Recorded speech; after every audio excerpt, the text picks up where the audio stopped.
अगर ना चाहते हुए भी आपके मन में अश्लील विचार आते हैं, तो महात्मा बुद्ध की ये कहानी आपके विचारों को बदलने की ताकत रखती है। एक बार की बात है, चंद्रवंशी राजकुमार महात्मा बुद्ध के सानिध्य भिक्षु के रूप में दीक्षित हुए थे। बुद्ध अपने भिक्षुओं को उपदेश देने के साथ साथ भिक्षाटन के लिए भी भेजा करते थे, जहां से उन्हें भिक्षा मिला करती थी। भरत को महात्मा बुद्ध ने भिक्षा लेने के लिए एक श्राविका के घर पर भेजा। भरत रास्ते में चलते हुए सोच रहे थे कि ना जाने आज खाने में क्या मिलेगा। हमें महल में तो खाने के लिए अनगिनत स्वादिष्ट भोजन मिला करते थे, लेकिन आज जो भी मिलेगा उसी से काम चलाना पड़ेगा। भरत ने श्राविका के घर पर जाकर भिक्षा के लिए याचना की। श्राविका ने भरत को बैठने के लिए कहा। श्राविका जब अंदर गई थी तो भरत पुनः अपने प्रिय भोजन के बारे में सोच रहे थे। जब श्राविका भोजन लेकर आई तो भरत अचंभित रह गए। भरत अपने प्रिय भोजन को देखकर खुश हो गए। भरत भिक्षा ग्रहण करने लगे। भिक्षा ग्रहण करते हुए भरत सोचने लगे कि उनको हमेशा से खाना खाने के बाद कुछ विश्राम करने की आदत है, लेकिन आज उन्हें यहां से खाना ग्रहण करने के बाद धूप से होकर वापस आश्रम पहुंचना होगा। भोजन हो जाने पर श्राविका ने भरत को कुछ समय विश्राम करने के लिए आग्रह किया। भरत पुनः खुश हो गए। सारी इच्छाओं की पूर्ति होते देख भरत इसको एक संयोग मानकर कुछ देर के लिए लेट गए। लेटते हुए भरत सोचने लगे कि आज तो सोने को मिल गया, लेकिन मेरे सर पर हमेशा के लिए छत का साया तो मिट गया है। जब भरत सोकर पुनः उठे तो श्राविका ने कहा कि आपको जब तक यहां पर रहना है आप यहां पर ठहर सकते हैं। अब भरत समझ गए थे कि यह कोई संयोग नहीं है, श्राविका जरूर मेरा मन पढ़ रही है। भरत खड़े हुए।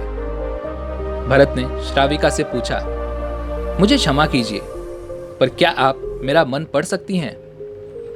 आप यह सब कैसे कर लेती हैं? श्राविका ने कहा, शुरू शुरू में मेरे लिए यह बहुत कठिन था, लेकिन मैंने खुद के विचारों को देखना शुरू किया। शुरू में मेरे विचारों की संख्या अनगिनत थी, पर मैंने अपना पूरा ध्यान उन विचारों पर केंद्रित किया।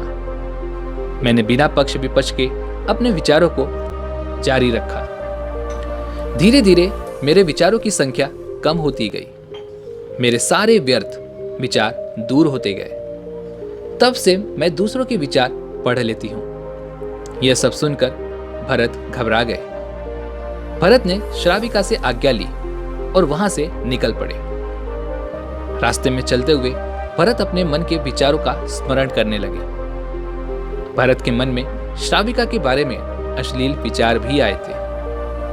भरत सोचने लगे कि श्राविका ने मेरे बारे में क्या सोचा होगा। भरत को खुद पर शर्म आ रही थी। भरत आश्रम पहुंचे और भरत ने महात्मा बुद्ध से कहा कि अब से वह कहीं भी भिक्षाटन के लिए नहीं जाएंगे। महात्मा बुद्ध ने भरत को नीचे बिठाया और कहा, क्या हुआ? तुम मुझे अपनी व्यथा विस्तार में बताओ। भरत ने विस्तार से सारी बात बताई। भरत की बातों को सुनकर महात्मा बुद्ध ने कहा कि आज से 7 दिनों के लिए श्राविका के घर पर भिक्षा के लिए तुम ही जाओगे, लेकिन तुमको कुछ बातों का ध्यान रखना पड़ेगा। कल तुम जाते हुए अपने चित्त को पूरे होश में रखना। तुम्हारे अंदर कौन से विचार उठ रहे हैं उन पर ध्यान केंद्रित करना।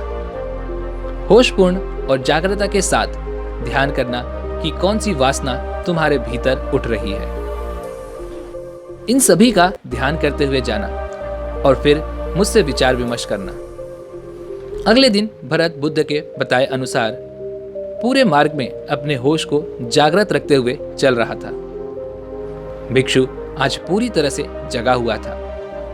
जैसे जैसे श्राविका का घर नजदीक आ रहा था, भरत की घबराहट बढ़ती जा रही थी। भरत ने अपनी घबराहट को एक तरफ करते हुए महात्मा बुद्ध के विचारों पर ध्यान केंद्रित किया। जब भरत श्राविका के घर पर पहुंचा तो उसके दिमाग में केवल एक सन्नाटा था, जिसके भीतर कोई वासना नहीं और कोई काम नहीं, और ना ही कुछ अच्छा पाने की इच्छा थी। भिक्षु भरत ने भिक्षा ली, ग्रहण की और वहां से वापस निकल गए। आज भरत रास्ते में नाचते हुए आया। आज उसको जिस आनंद की अनुभूति हुई वह अद्भुत थी। आज से पहले इसे आनंद को उसने कभी भी महसूस नहीं किया था।